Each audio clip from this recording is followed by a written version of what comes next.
Ano nga ba ang blessings mo today?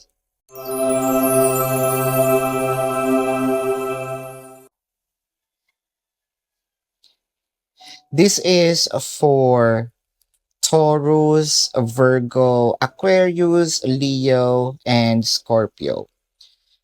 Nakakakita tayo ng siguro nagdadalawang isip tayo, no? Mangyayari pa ba ito? Whether this is for romantic, finances, career.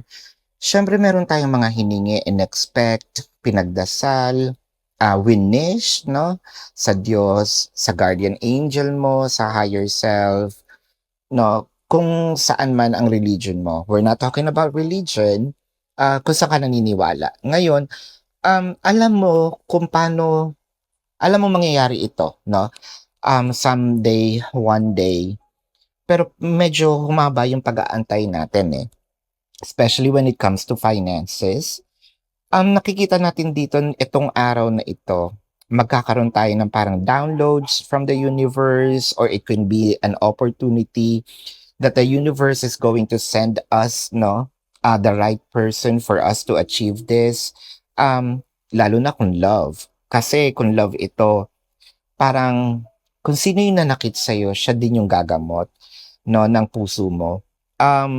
Kung finances ito, maganda kasi parang you won't have to lift a finger. Ito mismo yung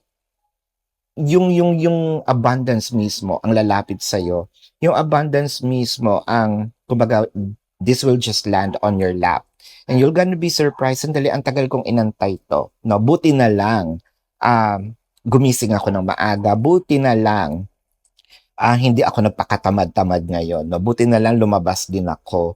Kaya yung mga nabanggit kong zodiacs, I feel like ito yung abundance na inaantay mo. It can be a wish fulfillment or a wish granted. No? So congratulations.